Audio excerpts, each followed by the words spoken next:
Hello everyone. आज हम discuss करने जा रहे हैं एक नया टॉपिक जिसका नाम है विराम चिन्ह। क्या होते हैं विराम चिन्ह? आइए इसे हम विस्तार से जानते हैं। बोलते समय भावों के अनुसार या किसी बात पर जोर देने के लिए हम अपनी आवाज़ में कुछ उतार चढ़ाव करते हैं। कभी कभी बीच में रुकते भी हैं। लिखते समय भावों के इसी उतार चढ़ाव या रुकने को प्रकट करने के लिए कुछ चिन्ह लगाए जाते हैं और इन्हीं को हम बोलते हैं विराम चिन्ह। तो आप अब समझ ही गए होंगे कि विराम चिन्ह क्या होते हैं।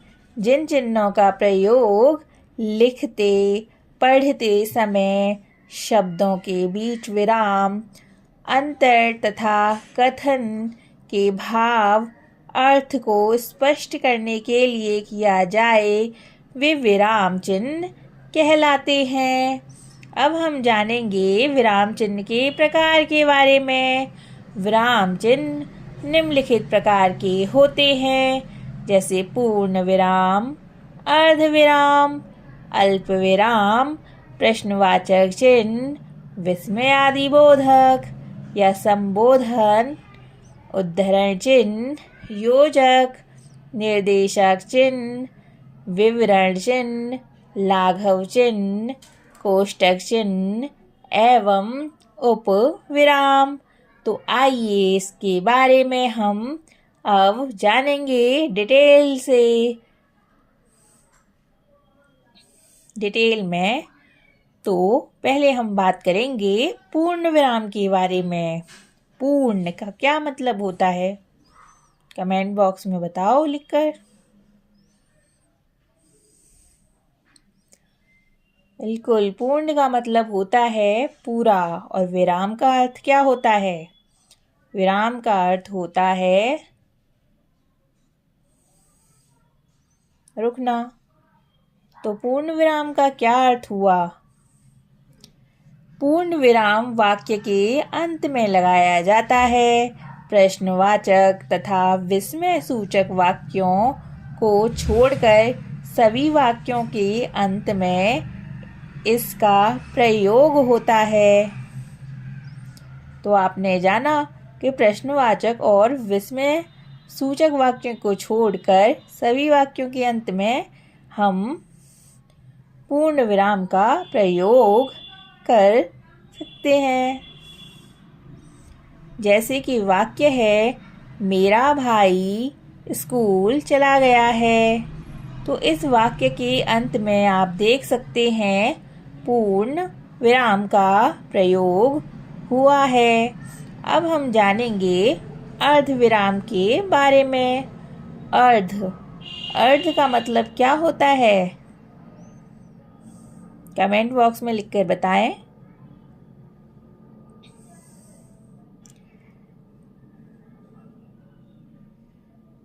अर्ध विराम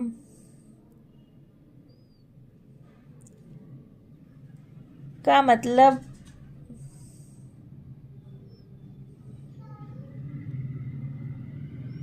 बताओ कमेंट बॉक्स में लिखकर। बोलते या लिखते समय ठहरने के लिए अर्ध विराम का प्रयोग किया जाता है। जैसे कि वाक्य है,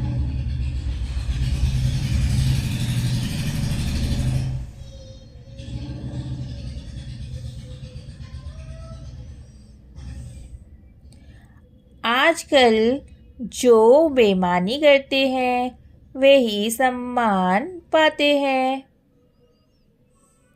तो आप देख सकते हैं कि इस वाक्य में आजकल जो बेईमानी करते हैं, इसके आगे अर्ध विराम का प्रयोग किया गया है और उसके बाद वे ही सम्मान पाते हैं के बाद में पूर्ण विराम है। तो इससे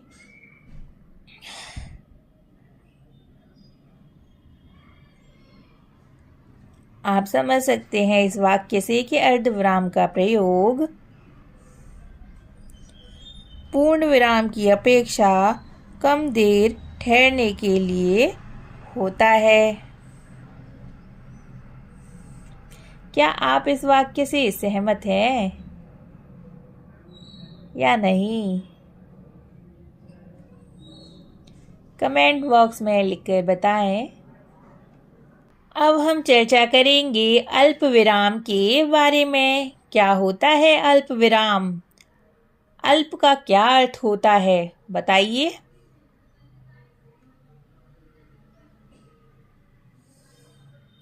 बिल्कुल, अल्प का अर्थ होता है थोड़ा और विराम का अर्थ तो आप सभी जानते हो, विराम मतलब विश्राम करना। तो अल्प विराम क्या होता है फिर? बोलते या लिखते समय अनेक वस्तुओं का वर्णन करते समय शब्दों और वाक्यों को अलग करने के लिए इसका प्रयोग होता है। उदाहरण, बिल्कुल, आप उदाहरण के माध्यम से समझिए। जैसे कि लाभ हानि, सुख दुख, जीवन मरण विधि के हाथ में है।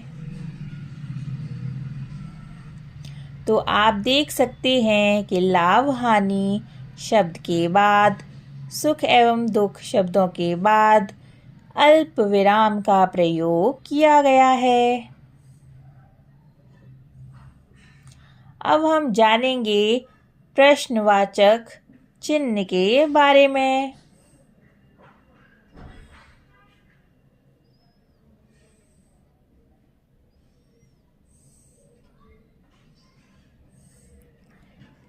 किसी से कोई बात या प्रश्न पूछने पर वाक्य के अंत में प्रश्नसूचक चिन्ह लगाया जाता है।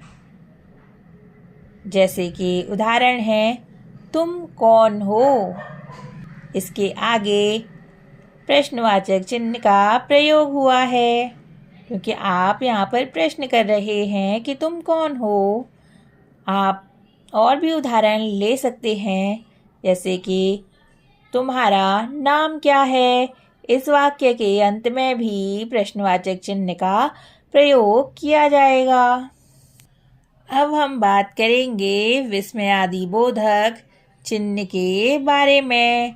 वाक्य में खुशी, आश्चर्य, दुख, घृणा, दया आदि भावों को प्रकट करने के लिए इसका प्रयोग विस्मय सूचक शब्दों के साथ वाक्यों के आरंभ में या किसी वाक्य के अंत में किया जाता है।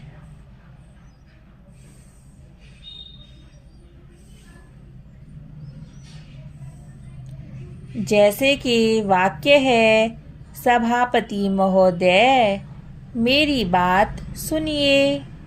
तो आप देख सकते हैं इस वाक्य में कि सभापति महोदय के बाद विस्मयादिबोधक चिन्ह का प्रयोग हुआ है।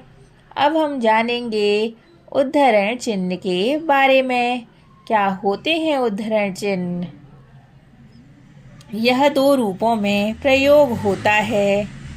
इकहरा चिन्ह किसी व्यक्ति के उपनाम, रचना तथा विशेष अर्थ में शब्द के साथ लगता है।